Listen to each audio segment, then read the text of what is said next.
کیف اگلی صبح فجر ہوتے ہی اسے لینے آ گیا تھا۔ پہلے اس نے مالا سے دوبارہ اس کا ٹیرس دیکھنے کی اجازت مانگی۔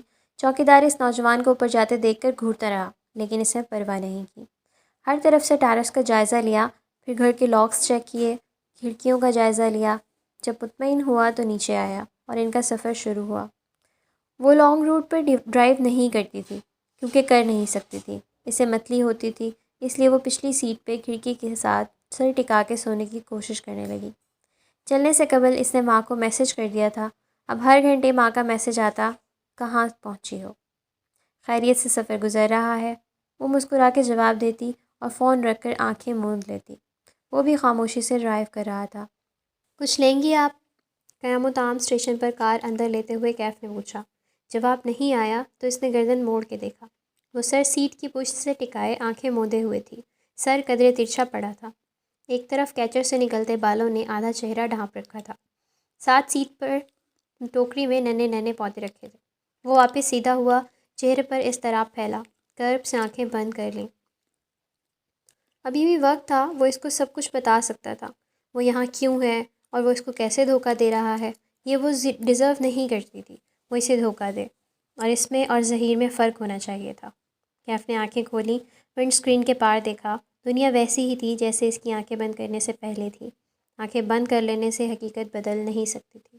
اسے خاموشی سے صرف اپنا کردار ادا کرنا تھا، اسے اس لڑکی سے ہمدردی کرنے کی کوئی ضرورت نہیں تھی، اسے اپنے مسئلے حل کرنے تھے۔ وہ اس کو دھوکہ ضرور دے رہا ہے، لیکن ساتھ ہی وہ اس کی حفاظت بھی کرے گا، یوں حساب برابر ہو جائے گا۔ بس 2 ماہ وہ اس کی نوکری کرے گا اور پھر کہیں غائب ہو جائے گا، وہ اسے بھول جائے گی اور معاملہ دفن ہو جائے گا۔ بس 2 ماہ اور۔ کشمالہ کی کھڑکی کے شیشے پہ دستک ہوئی تو اس نے چونک کے آنکھیں کھولیں، پھر شیشہ نیچے کیا۔ کیف باہر کھڑا کافی کا کپ اس کی طرف بڑھائے ہوئے تھا۔ ریسٹ ایریا آ گیا، وہ خود سے بولی اور کپ تھام لیا۔ آنکھوں میں ابھی تک کچی نیند تھی۔ وہ گھوم کے واپس ڈرائیونگ سیٹ تک آیا، اپنی کافی اس نے کپ ہولڈر میں رکھی اور سیٹ بیلٹ پہننے لگا۔ ایک بات پوچھوں آپ سے؟ کار سٹارٹ کرتے ہوئے بولا۔ وہ کافی کے گھونٹ بھرتے ہوئے اس سے سنے گئی۔ آپ کے پاس کوئی فیوچر پلان تو ہوگا، دوبارہ سے اپنا کام سیٹ کرنے کا پلان؟ تمہارا مطلب ہے کامیابی کا نیا پلان؟ وہ باہر دیکھتے ہوئے تلخی سے بولی۔ اسکول سے یونیورسٹی تک، کتابوں سے انٹرنیٹ تک، سب یہی سکھاتے ہیں کہ کامیاب کیسے ہونا ہے، کیوں یہ کوئی نہیں سکھاتا کہ ناکام کیسے ہونا ہے؟ جاب چلی جائے گی تو کیا کرو گے؟ کام میں نقصان ہوگا تو کیا کرو گے؟ صفر سے دوبارہ کیسے شروع کرو گے؟ سب ہمیں کامیابی کے لیے تیار کرتے ہیں، کوئی ہمیں ناکام ہونے کے لیے کیوں نہیں تیار کرتا؟ میرے خیال میں انسان کا ایکسیڈنٹ ایک دم نہیں ہوتا، پہلے نیئر مسز ہوتے ہیں تاکہ ہم سنبھل جائیں، ریڈ فلیگز نظر آتے ہیں۔ ظہیر کے بارے میں بھی آپ کو نظر آئے ہوں گے، وہ ڈرائیونگ کرتے ہوئے سنجیدگی سے کہہ رہا تھا۔ کیا تمہیں قرضوں میں گھرنے سے پہلے ریڈ فلیگز نظر نہیں آئے تھے؟ طنز نہیں کر رہی، اس لیے پوچھ رہی ہوں کیونکہ تم بہت سمارٹ لگتے ہو، پھر اتنا نقصان کیسے کرا لیا اپنا؟ کیف نے گہری سانس لی۔ ایک اچھا بزنس مین بننے کے لیے سمارٹ ہونا کافی نہیں ہوتا، پھر کیا چاہیے ہوتا ہے؟ ایک آئیڈیا، ایک یونیک آئیڈیا، اس آئیڈیا سے محبت کرنا، پھر اس کے گرد بہت محنت سے اپنے کام کو تعمیر کرنا۔ اس کی آواز میں جوش سا بھر گیا۔ پھر اس آئیڈیا کو کامیاب کرنے کے لیے ایک اچھی ٹیم بنانا، بیچنے سے پہلے اپنی ٹارگٹ آڈینس کا علم ہونا، اپنے کام کی کوالٹی اور ویلیوز پہ بھی کبھی سمجھوتا نہ کرنا۔ وہ اسٹیئرنگ وہیل پر ہاتھ جمائے بولے جا رہا تھا اور وہ انگلیوں پہ گن رہی تھی۔ مگر یہ سب کافی نہیں ہوتا باس، بزنس میں ترقی یہاں سے آتی ہے۔ ایک ہاتھ اسٹیئرنگ سے ہٹا کے اپنی پیشانی پہ دستک دی۔ آپ کی پیشانی کے بخت سے؟ کشمالہ نے تعجب سے ابرو اٹھائی۔ یعنی قسمت سے؟ یعنی قسمت سے، اس نے تائید میں سر ہلایا۔ تم کہہ رہے ہو کہ انسان کی قسمت اس کی محنت سے زیادہ ضروری ہے؟ محنت اور بزنس کی سمجھ بوجھ یہ لازم ہے، لیکن اس کے باوجود بھی ہم فیل ہو جاتے ہیں کیونکہ اس چیز میں ہمارا بخت نہیں ہوتا، لیکن وہ کسی اور دوسری چیز میں ضرور ہوتا ہے۔ آپ کا اگر بخت ریسٹوران میں نہیں ہے تو شاید وہ کہیں اور کسی کام میں ہو۔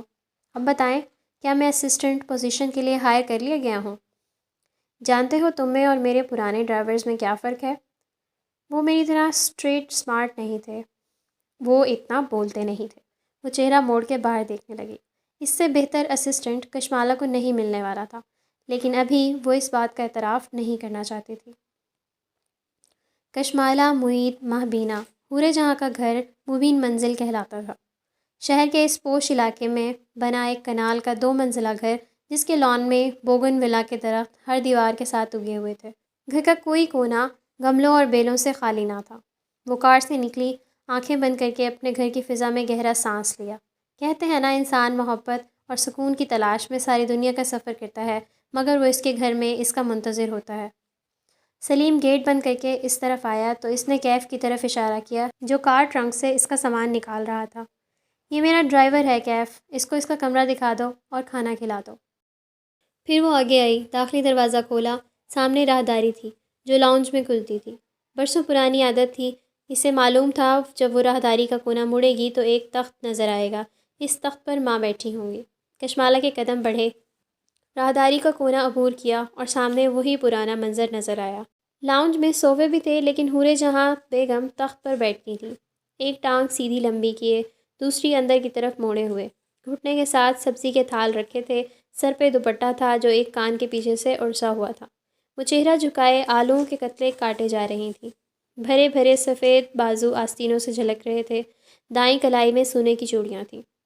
حورِ جہاں بیگم فربہ خاتون تھی، روب دار اور دبنگ سی، لیکن ساتھ ہی کچھ بہت نرم اور ملائم سا تھا ان میں۔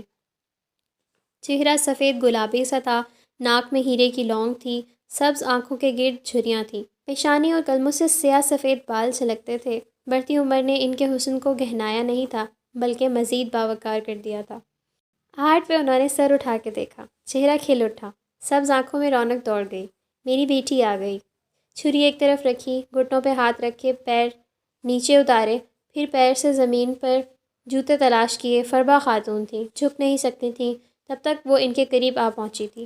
میری پیاری ماں، اس نے پرس ایک طرف پھینکا اور جھک کے ان کے گلے لگ گئی۔ ماں کافی فربہ تھیں، وہ ان کے مقابلے میں دبلی پتلی سی تھی۔ ماں نے اس کا چہرہ دونوں طرف سے چوما۔ ان کے چہرے پہ اتنی خوشی تھی کہ بیان سے باہر تھی۔ میری بیٹی کیسی ہے؟ اچھا کیا واپس آ گئی۔ اس سے الگ ہو کے اس کا چہرہ دیکھ کے بولیں، اس ظہیر کو تو چھوڑیں اس کو ماں۔ وہ ماں سے الگ ہو کے نرمی سے بولی۔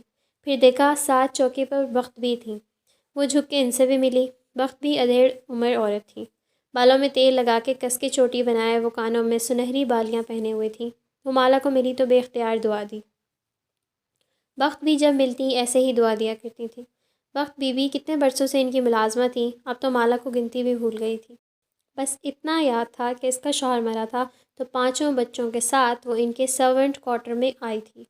اب اس کے بچے جوان ہو کے آشیانے سے اڑ چکے تھے۔ ایک بیٹا سلیم چوکیدار بھی تھا اور سودا سلف بھی لاتا تھا۔ باقی بیٹیوں کی شادی ہو گئی، لیکن بخت بھی اور ماں ان کا ساتھ قائم تھا۔ سفر ٹھیک گزرا؟ راستے میں متلی تو نہیں ہوئی؟ وہ ماں کے کندھے سے سر ٹکائے بیٹھی تھی تو اس کے بال کان کے پیچھے اڑس رہی تھیں۔ نہیں ماں، ڈرائیور ساتھ لائی ہوں۔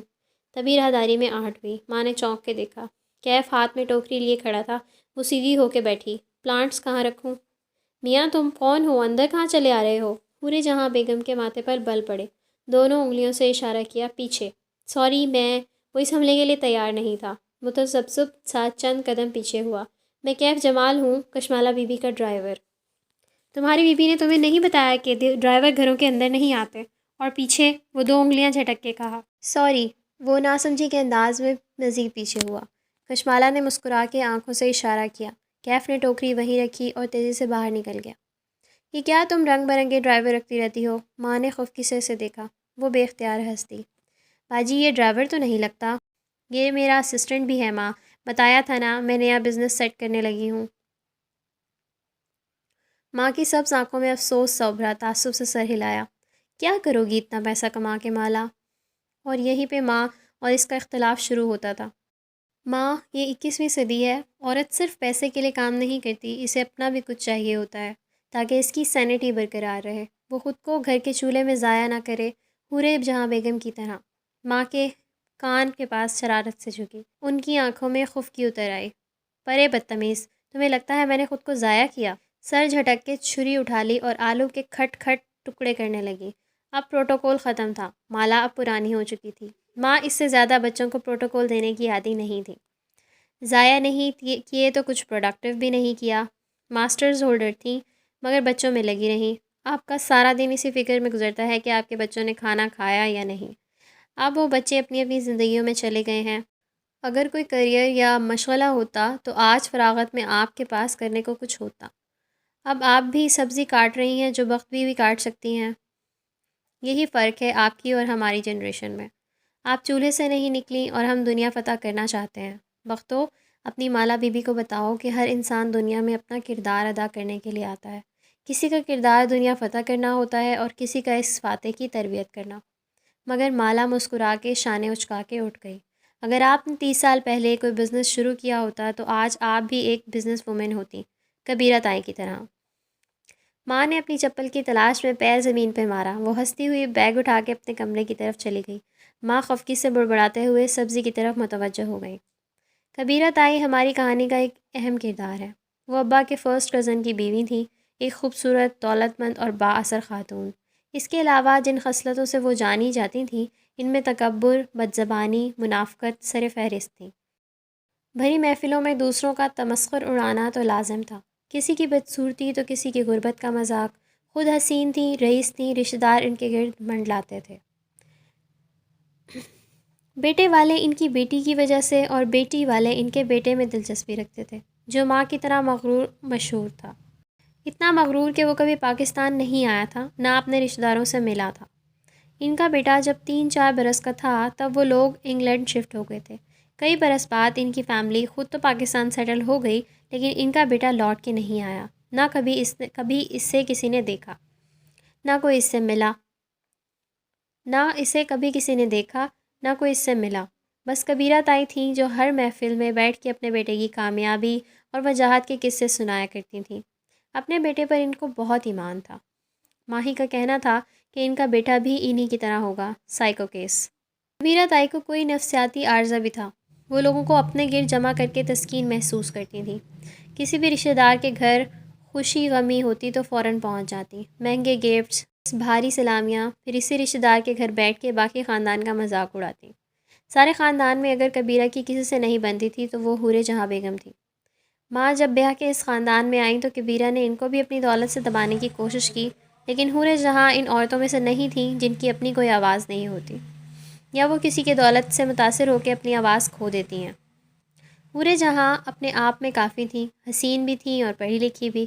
ان کو کسی قسم کا احساس کمتری نہیں تھا۔ پہلی دفعہ جب بھری محفل میں انہوں نے کبیرہ کو کسی کا تمسخر اڑاتے اور خاندان والوں کو مسکرا کے سنتے دیکھا تو ٹوک دیا، دیکھو کبیرہ، سب کی صورتیں شکلیں اللہ نے بنائی ہیں۔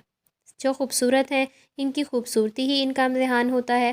ایسے غرور نہ کیا کرو، اللہ کو یہ پسند نہیں۔ ایسے کئی موقعوں پر ہوا، یہاں تک کہ ایک محفل میں جب کبیرہ اپنی نند کا ذکر کرتے ہوئے کچھ کہنے لگیں تو حور جہاں یہ کہتے ہوئے اٹھ گئیں کہ میں ایسی محفل میں نہیں بیٹھوں گی جہاں کسی کا مذاق اڑایا جائے، میں نے اللہ کو جواب دینا ہے۔ محفل میں دوسرے لوگ بھی دبی دبی آواز میں بولنے لگے۔ آہستہ آہستہ سب تتر بتر ہو گئے۔ وہ کبیرہ جس کے آگے سارا خاندان بچ جاتا تھا، اس کو 4 سدہ کے عام سے گھرانے کی ہاؤس وائف ٹوک کے اٹھ گئی تھی۔ کبیرہ بیگم کی ایسی توہین کسی نے کبھی نہیں کی تھی۔ محیط کا کہنا تھا کہ یہ بات اتنی بڑی نہیں تھی، لیکن کبیرہ تھوڑی سائیکو بھی تھی۔ ایسے لوگوں کو ہمیشہ ایک ویلن کی تلاش ہوتی ہے جس کو وہ اپنی بے سکونی کے لیے الزام دے سکیں۔ اس لیے اس دن سے کبیرہ نے حور جہاں کے ساتھ بیر پال لیا تھا۔ ایسے چند واقعات اور بھی ہوئے۔ تب کبیرہ انگلینڈ میں رہتی تھیں، وہاں بیٹھ کے بھی سارے پاکستان کی خبریں رکھتیں، سال میں 3-4 چکر بھی لگا لیتیں۔ انہوں نے خاندان میں مشہور کرنا شروع کر دیا کہ حور جہاں اس سے جلتی ہے۔ 1-2 الزام بھی لگائے ماں پر۔ کوئی 9-10 سال پرانی بات ہے جب کبیرہ اور ماں کا اسی طرح سے ایک محفل میں پھر سے ٹاکرا ہو گیا۔ کبیرہ نے کسی کی بے عزتی کی اور ماں نے سب کے سامنے اس غریب رشتہ دار کی سائڈ لی۔ اس دن کے بعد کبیرہ اور ماں کی بول چال ختم ہو گئی۔ دوبارہ محفلوں میں ایک دوسرے کو جب بھی دیکھا، ماں پھر بھی سلام کہہ دیتی، لیکن کبیرہ گھمنڈ اور نفرت سے سر موڑ کے گزر جاتی جیسے سنا ہی نہیں۔ ماں ہی ماں کو منع کرتی تھی، وہ جواب نہیں دیتی تو آپ سلام کیوں کرتی ہیں؟ لیکن ماں بڑے ہی سکون سے کہتی ہیں کہ دیکھو، اللہ نے ہم پر سلام فرض کیا ہے، بیٹھ کے گپیں مارنا فرض نہیں کیا، بس اتنا کر رہی ہوں جتنا میرے اوپر فرض ہے۔ اب اتنے برس ہو گئے تھے، کبیرہ پاکستان واپس آ گئیں، لیکن دونوں کے تعلقات بحال نہیں ہوئے تھے۔ کبیرہ کا نام اب ان کے لیے ایک مذاق تھا۔ مالا ماں کو تنگ کرنے کے لیے ان کا نام لیتی۔ ماہی کو جب کسی انسان کو شدید برا کہنا ہوتا تو وہ اس کو کبیرہ سے ملا دیتی، اور رہا محیط، تو جب اس کی ماہی سے لڑائی ہوتی تو وہ کہتا پہلے زمانے میں میل ہوتی تھی، اب ای میل ہوتی ہے۔ ایسے ہی پہلے زمانے میں کبیرہ تھی اور اب ای کبیرہ ہوتی ہے، اور وہ تم ہو ماہی۔ وہ فریش ہو کے کمرے سے نکلی تو معید کچن کے دروازے پہ کھڑا تھا، ہاتھ میں سیب پکڑے کھا رہا تھا۔ اسے دیکھ کے ہنس دیا۔ پھر کیسا مذاق کیا ظہیر نے آپ کے ساتھ؟ وہ قریب آیا اور بند مٹھی اس کی طرف بڑھائی۔ مالا نے ہنس کے اپنی مٹھی بند کی اور اس کی مٹھی سے ٹکرائی۔ بدتمیز۔ پھر سر سے پیر تک معید کو دیکھا۔ اپنی سناؤ، ماں کو ٹائم دیتے ہو یا فون پر اپنی دوسری ماؤں کے ساتھ لگے رہتے ہو؟ وہ جھینپ گیا۔ میری ماں اس وقت صرف جنرل سرجری ہے، اوکے؟ معید نکلتے ہوئے قد کا نوجوان تھا، کلین شیو، ماتھے پہ کٹے ہوئے بال، ماہی جیسی بھوری آنکھیں، چہرے پہ ہر وقت سجی مسکراہٹ اور کانوں میں ہینڈز فری۔ وہ جنرل سرجری میں ٹریننگ کر رہا تھا۔ گھر اس کے لیے ہوٹل کی طرح تھا جہاں وہ صرف سونے کے لیے آتا تھا۔ یہ باہر تمہارا ڈرائیور ہے؟ معید نے سیب کی بائٹ لیتے ہوئے سرسری سے پوچھا۔ اف، یہ سوال کیا تھا؟ اگر کیف جمال یونیفارم پہن لیتا یا اتنا خوش شکل نہ ہوتا۔ ایک تو سب کو میرے ڈرائیور سے کیا مسئلہ ہے؟ وہ چڑی نہیں تھی، نہ اسے غصہ آیا تھا، بس اس طرف تکرار سے تھک گئی تھی۔ مسئلہ نہیں ہے بابا، میں تو کہتا ہوں مجھے بھی اپنا ڈرائیور رکھ لو، بڑا اسکوپ ہے اس کام میں۔ وہ سیب کھاتے ہوئے آگے بڑھ گیا۔ اس کے پاس گھر والوں کے لیے بس اتنا وقت ہی ہوتا تھا۔ وہ واپس کمرے میں آ گئی کیونکہ لاؤنج میں بیٹھی ماں اور بخت بی کی سرگوشیاں صاف سنائی دے رہی تھیں۔ باجی، مالا بی بی کی شادی کر دیں۔ پہلے تو ان کے سر پر ریسٹورانٹ سوار ہوتا تھا، شکر ہے وہ قصہ ختم ہوا۔ اسے ہنسی آ گئی۔ بخت بی کو اس کی ٹریجڈی میں بھی امید کی کرن نظر آئی تھی۔ تمہاری مالا بی بی ہی نہیں مانتی، ورنہ خاندان میں کس نے رشتہ نہیں مانگا؟ حسن بھی آزمائش ہے بخت بی بی۔ مسکراتے ہوئے کمرے میں آ گئی۔ اسے اس ذکر کی اتنی عادت تھی کہ اب فرق نہیں پڑتا تھا۔ یہ نہیں تھا کہ اسے کسی حسین ترین مرد سے شادی کرنی تھی، نہیں، بس وہ ذہین ہو، اس کے کام کو سپورٹ کرے، کم سے کم ویسا ہو جیسی وہ خود ہے، اور یہ ساری خوبیاں اس کے رشتہ داروں کے بیٹوں میں ایک ساتھ نہیں تھیں۔ کھڑکی کے پردے ہٹائے تو لان نظر آیا۔ کیف گیٹ کے ساتھ بنے گارڈ روم کے باہر کرسی ڈالے گود میں لیپ ٹاپ رکھے ٹائپ کر رہا تھا۔ اس نے مالا سے کہہ رکھا تھا کہ وہ اپنے بزنس پلان پر کام کر رہا ہے، اس لیے جب فارغ ہوگا اپنا کام کرتا رہے گا۔ مالا کو ظاہر ہے اعتراض نہیں تھا، البتہ اس نے نوٹ کیا کہ سلیم ساتھ والی کرسی پر بیٹھا دلچسپی سے کیف کو دیکھ رہا تھا۔ دونوں بات بھی کر رہے تھے۔ خیر، اسے کیا، وہ وہاں سے ہٹ گئی۔ یہ کمپیوٹر آپ کا ہے؟ نیا لگتا ہے، سلیم نے متاثر ہوتے ہوئے انگلی لیپ ٹاپ کے کنارے پہ رکھی۔ کیف نے اس کو دیکھا۔ تمہیں اگر کوئی فلم وغیرہ دیکھنی ہو تو میرے کمپیوٹر پر دیکھ لینا، فراغ دلی سے اس نے آفر کی۔ سلیم کا چہرہ کھل اٹھا۔ شکریہ کیف بھائی۔ ذرا دیر کو خاموشی کا وقفہ آیا۔ گھر میں کون کون ہوتا ہے؟ ٹائپ کرتے ہوئے سرسری سے سوال کیا۔ معید بھائی اور بڑی باجی، سلیم جوش سے بتانے لگا۔ پہلے بڑی باجی کی چھوٹی بہن بھی یہاں رہتی تھیں، مالا بی بی کی خالہ، وہ بیمار تھیں، محتاج تھیں، بڑی باجی نے ان کی بڑی خدمت کی، میری امی کے ہاتھوں میں ہی وہ فوت ہوئیں۔ بڑی باجی کے سارے بچوں کی شادی ہو گئی ہے؟ نہیں، صرف ماہی باجی کی ہوئی ہے، وہ کینیڈا ہوتی ہیں۔ سلیم کینیڈا کو کینیڈا کہتا تھا۔ اچھا، مالا بی بی کی منگنی بھی نہیں ہوئی؟ اس سے تعجب ہوا۔ وہ سب سے بڑی ہے نا؟ ان کو شادی کا شوق نہیں ہے جی، وہ بس اپنا کام کرتی رہتی ہیں۔ سلیم کو اس کے علاوہ کوئی وجہ سمجھ میں نہیں آئی۔ کیف کی ٹائپ کرتی انگلیاں رک گئیں۔ وہ سوچتی نظروں سے اسکرین کو دیکھنے لگا۔ یہ ممکن نہیں تھا۔ اس کا خیال تھا اس کی کوئی منگنی وغیرہ ہو چکی ہوگی، شاید ہو کے ختم ہو گئی ہو، لیکن ایسا نہیں تھا۔ یہ شاید کچھ اور تھا جو اسے چبھ رہا تھا۔ چند دن پہلے تک کشمالہ مبین اس کا ایک ٹارگٹ تھی جس کے پاس اسے نوکری کرنی تھی۔ وہ اکیلی تھی، کام، ریسٹورانٹ، گھر، لیکن آج اس نے کچھ اور دیکھا تھا۔ اب وہ صرف ایک ٹارگٹ نہیں تھی، اس کی ایک فیملی۔ وہ اکیلی نہیں تھی۔ لاہور آنا پلان کا حصہ نہیں تھا، شاید یہ نہیں ہونا چاہیے تھا۔ رات تک وہ گھر سے نہیں نکلی، بس کمرے میں پڑی سوتی رہی۔ کیف سے اس کی ملاقات بھی نہیں ہوئی، وہ اسے گویا یہاں کے بھول ہی گئی تھی۔ ڈرائیورز گھر کے اندر نہیں آتے، ان کا داخلہ صرف ڈرٹی کچن تک محدود تھا۔ ان کے لاؤنج سے ملحقہ بڑا سا کچن کلین کچن کہلاتا تھا۔ کلین کچن سے ایک دروازہ چھوٹے سے ڈرٹی کچن میں کھلتا تھا، اور ڈرٹی کچن سے ایک دروازہ باہر کی طرف، تاکہ ملازم یعنی سلیم باہر سے ہی ڈرٹی کچن میں آئے اور اپنا ناشتہ وغیرہ چائے بنا کے وہیں سے رخصت ہو جائے۔ ماں کو مرد ملازموں کا گھر اندر آنا پسند نہیں تھا، البتہ کھانا سب کا ماں خود بناتی تھی اور وہ کسی اور کے ہاتھ کا کھانا نہیں کھا سکتی تھیں، بلکہ اکثر ملازموں کی فرمائش پر کھانے اور میٹھے بنایا کرتی تھی۔ ماہی کہتی تھی ماں نے ان کو ملازم نہیں رکھا، بلکہ انہوں نے ماں کو مالک رکھا ہوا ہے۔ وقت بھی اور سلیم کا کمرہ بیسمنٹ میں تھا۔ بیسمنٹ کی سیڑھیاں گھر کے باہر سے تھیں تاکہ ملازموں سے پرائیویسی رہے۔ انہوں نے کیف کو بھی بیسمنٹ میں ایک کمرہ دے دیا تھا جسے اس نے چپ چاپ قبول کر لیا۔ صبح فجر پہ اس کی آنکھ لاؤنج میں ہوتی کھٹ پٹ پہ کھلی۔ اسے معلوم تھا یہ ماں ہوں گی۔ ماں فجر خوب شور مچا کے پڑھا کرتی تھیں تاکہ ان کے بچوں کی نیند خراب ہو اور وہ دوبارہ نہ سو سکیں۔ اسلام آباد میں نمازیں اوپر ہو جایا کرتی تھیں، لیکن لاہور میں مجال تھی کہ ایسا ہو۔ وہ نماز پڑھ کے جائے نماز پہ بیٹھی اور سوچا کہ کیا دعا کرے۔ اسے اس وقت سب سے زیادہ کیا چاہیے تھا؟ نیا بزنس، وہ دوبارہ سے برسر روزگار ہو جائے، اپنے پیروں پہ کھڑی ہو جائے اور اب سے کوئی مرد اسے زہیر کی طرح دھوکہ نہ دے سکے۔ دعا مانگ کے وہ اٹھی اور جمائی لیتے ہوئے کھڑکی کے سامنے آئی تو رکی۔ اندھیر لان میں گارڈ روم کے سامنے وہ گھاس پہ جائے نماز ڈالے دو زانوں بیٹھا تھا۔ وہ شاید نماز پڑھ چکا تھا، اب بس یوں ہی سر جھکائے بیٹھا تسبیح کے دانے گرا رہا تھا۔ اسے بہت عجیب سا لگا، مانا کہ بہت سے لڑکے لاپرواہ اور مغربی حریے کے باوجود نمازیں پڑھتے ہیں، لیکن تسبیح؟ اسے نہیں یاد اس نے کبھی کسی نوجوان کو ہاتھ میں تسبیح پکڑے دیکھا ہو۔ وہ خود بھی تسبیحوں کی عادی نہیں تھی، وقت ہی نہیں ملتا تھا۔ کیف جمال تسبیح پڑھتا تھا، عجیب بات تھی۔ صبح بخت بھی جب اس کے کمرے میں کافی لائیں تو اسے حیرت ہوئی۔ آپ کو کافی کب سے بنانی آ گئی؟ اس موئے ڈرائیور نے بنائی ہے۔ میں نے اسے چائے کی چیزیں پکڑائیں تو بابو آگے سے بولا، میں چائے نہیں پیتا، مجھے کافی میکر دو۔ اس کی نقل اتار کے بولی۔ پھر خود ہی کچن سے معید بھائی کا پرانا کافی میکر ڈھونڈ لیا اور سیٹ کر دیا۔ بازار سے موٹے بیجوں والے ڈبے بھی لے آیا اور ساتھ ہی مجھے پکڑا دی کہ میری بیوی بھی یہی پیتی ہیں۔ مبین منزل کو پہلی دفعہ ایسا رنگ برنگا ملازم ملا تھا۔ وقت بھی سے ہضم نہیں ہو رہا تھا۔ چھوٹی باجی، اس لڑکے کو ذرا فاصلے پہ رکھیو، مجھے یہ وارداتیہ لگتا ہے۔ اچھا بخت بھی، اب جائیں اور کیف سے کہیں تیار رہے، اس نے مجھے سیلون لے کر جانا ہے۔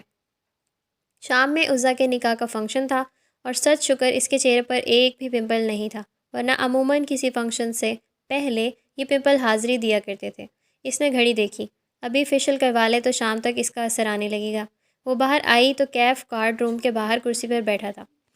ہاتھ میں اسکیچ بک تھی اور وہ پینسل سے اس پر کچھ کر رہا تھا۔ اسے دیکھ کے کھڑا ہو گیا، اسکیچ بک پیچھے کر لی۔ آج جینس پہ سفید ٹی شرٹ پہن رکھی تھی، پیروں میں جاگرز تھے اور چہرے کی ہلکی بڑی شیف ویسی ہی تھی۔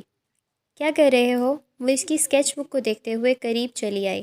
پرس کوہنی پہ ٹانگے، بال کیچر میں باندھے اور آنکھوں پہ سیاہ چشمہ لگائے ہوئے تھی۔ کیف کے چہرے میں جھیپ جانے کا تاثر ابھرا۔ رخسار ہلکے سے گلابی ہوئے، یہ شاید دھوپ کے باعث اسے ایسا لگا تھا۔ یوں ہی فارغ وقت میں اسکیچنگ بناتا ہوں۔ کیا بنا رہے ہو؟ دکھاؤ، وہ دوستانہ لہجے میں کہتی اس کے عین سامنے آ کھڑی ہوئی۔ اب وہ دونوں دھوپ میں تھے، چھاؤں پیچھے رہ گئی تھی۔ کیف نے اسکیچ بک کھول کے اس کے سامنے کی، صفحے پلٹائے۔ اس پر موٹر بائکس کا سیاہ سفید اسکیچ بنا تھا۔ تمہیں موٹر بائکس پسند ہیں؟ بہت زیادہ۔ وہ تھوڑا سا شرمندہ نظر آ رہا تھا۔ مالا نے غور سے اسکیچ کو دیکھا۔ یہ ہیوی بائک ہے، کافی مہنگی ہوتی ہے۔ اگر تم اپنا نیا بزنس اس لیے شروع کرنا چاہتے ہو کہ ایک دن تم یہ بائک خرید سکو تو یہ ایک غلط اپروچ ہے، نرمی سے تنبیہ کی۔ اسے سمجھ میں آ گیا تھا کہ وہ نوجوان قرضوں کا شکار کیوں تھا۔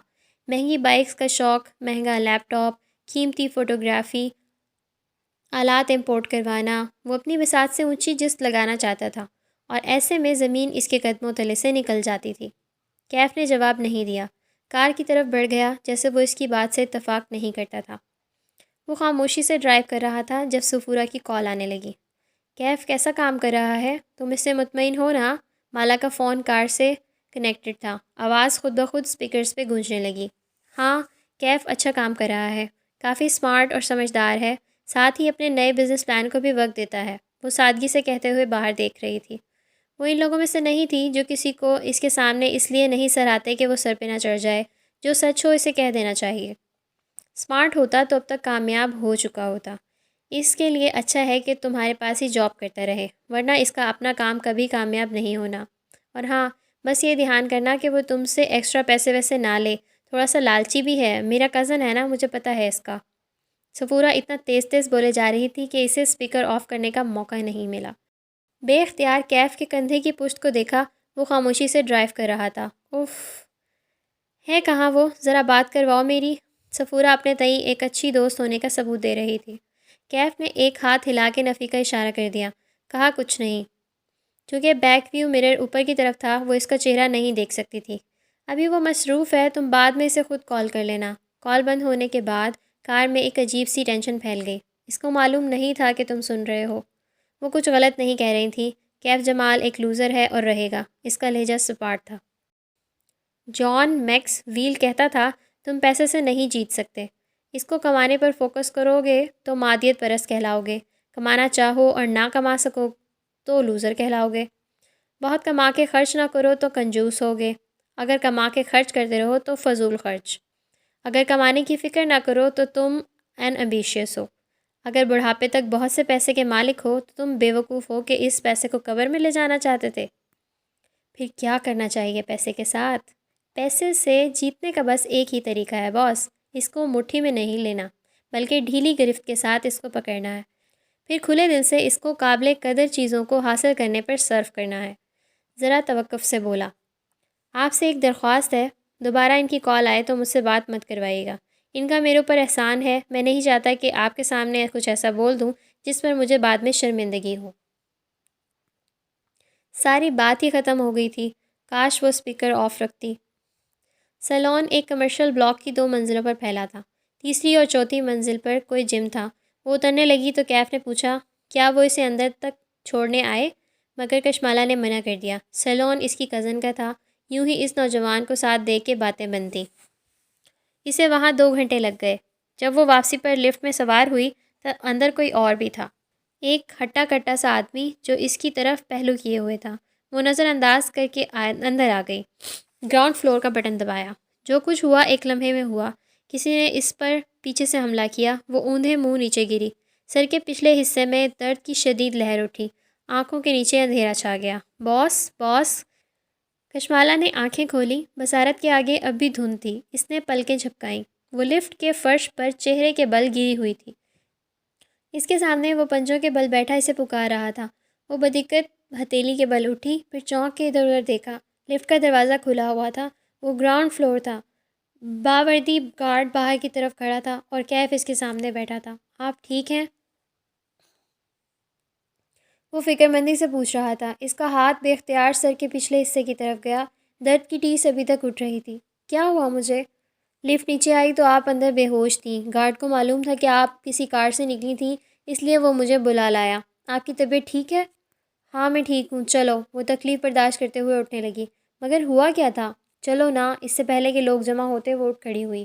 سر گھوم رہا تھا لیکن وہ بظاہر خود کو سنبھالے قدم اٹھانے لگی۔ پرس مجھے دیں۔ اس نے نرمی سے اس کے ہاتھ سے پرس لے لیا۔ پھر وہ گارڈ کے سامنے رکا، بٹوے سے 500 کا نوٹ نکال کے اس کے ہاتھ میں تھما دیا، اس کا شکریہ ادا کیا اور کشمالہ کے پیچھے چل دیا۔ کسی نے گارڈ کو روک کے پوچھا کہ کیا ہوا تھا۔ وہ ایک باجی سیلون آئی تھی، ان کی شاید طبیعت خراب ہو گئی تھی، میں ان کے شوہر کو پارکنگ سے بلا لایا۔ وہ قصہ بیان کر رہا تھا۔ سیدھے گھر چلو۔ اس کا سر شدید درد کر رہا تھا۔ سیٹ کی پشت سے اسے ٹکا دیا اور آنکھیں بند کر لیں۔ پہلے مجھے بتائیں ہوا کیا تھا؟ وہ کہتے کہتے چونکا۔ کسی نے کچھ کیا ہے؟ میں ابھی دیکھتا ہوں۔ کیف نے تیزی سے سیٹ بیلٹ کھولی اور باہر نکلنے لگا جب مالا نے روکا۔ واپس بیٹھو کیف۔ انداز میں تحکم بھی تھا اور تکان بھی۔ یہ میری کزن کا سیلون ہے، یہاں تماشا نہیں بنانا، خاندان میں باتیں بنتی ہیں۔ مجھے بتائیں تو صحیح کیا ہوا ہے؟ وہ اس کی طرف رخ موڑ کے بیٹھا اور سنجیدگی سے پوچھا۔ ماتھے پہ بل تھے، آنکھوں میں غصہ بھی تھا۔ اسے جو یاد تھا بتا دیا۔ میں نے اس کا چہرہ دیکھا تھا مگر میں اس کو نہیں جانتی۔ وہ لفٹ میں CCTV بھی نہیں تھا۔ لفٹ کے باہر تو ہوگا، مجھے دیکھنے تو دیں۔ میرا کیا فائدہ اگر میں آپ کو یہ چیزیں مینیج کر کے نہیں دے سکتا؟ اسے غصہ آ رہا تھا۔ یہ طے تھا کہ وہ نہ پولیس رپورٹ درج کروائے گی نہ شور ڈالے گی۔ میں نے کہا نا یہاں تماشا مت بناؤ، گھر چلو۔ وہ تکان سے بولی، سر میں شدید درد ہو رہا تھا۔ اس آدمی نے اسے بہت زور سے مارا تھا۔ ٹھیک ہے مگر میں واپس آؤں گا۔ آپ کا نام لیے بغیر ان کے ریکارڈ ضرور نکلواؤں گا۔ ایسے کیسے کوئی کسی پہ حملہ کر سکتا ہے؟ وہ ڈرائیو کرتے ہوئے برہمی سے کہہ رہا تھا۔ اس نے پہلی دفعہ کیف کو غصے میں دیکھا تھا۔ جیسے وہ میرے گھر میں خون پھکواتا ہے ایسے ہی مجھ پر حملہ بھی کر سکتا ہے۔ اس نے اپنا چہرہ نہیں ڈھانپا ہوا تھا، اس لیے میرا نہیں خیال کہ وہ آپ کا تعاقب کار تھا۔ کوئی کرائے کا آدمی ہوگا، مگر اس نے ایسا کیوں کیا؟ وہ سوچتے ہوئے کہہ رہا تھا۔ 1 منٹ اپنا پرس چیک کریں، کچھ مسنگ تو نہیں ہے؟ اس کا ذہن ابھی تک شل تھا۔ مجھے اتنے عرصے سے صرف ایک وہم لگتا تھا، آج حقیقت بن کے سامنے آ گیا تھا۔ ایسے میں اسے پرس کا خیال ہی نہیں آیا تھا۔ اس نے پرس کھولا، اندر سے ایک ایک چیز نکال کے دیکھی، موبائل، بینک کارڈز، کیش، سب ویسا ہی تھا۔ البتہ ایک چیز وہاں ایسی بھی تھی جو اس کی نہیں تھی۔ اس نے بیگ میں کچھ رکھا ہے، وہ تعجب سے بولی، تو کیف نے بیک ویو مرر کا رخ ٹھیک کیا اور اس کے عکس میں مالا کو دیکھا۔ وہ ایک سلور رنگ کا لائٹر الٹ پلٹ کے دیکھ رہی تھی۔ کوئی میرے بیگ میں سگریٹ لائٹر کیوں رکھے گا؟ مجھے دکھائیں، کوئی ریکارڈنگ ڈیوائس بھی ہو سکتی ہے۔ لیکن وہ نہیں سن رہی تھی، وہ لائٹر کی نچلی سائڈ کو اوپر اٹھائے کچھ دیکھ رہی تھی۔ وہ مجھے اپنا نام بتانا چاہتا ہے، وہ تلخی سے مسکرائی۔ لائٹر پر اس کا نام لکھا ہے۔ واقعی؟ کیا لکھا ہے؟ کشمالہ نے لائٹر پر لکھے 2 الفاظ پڑھے، ماہر فرید۔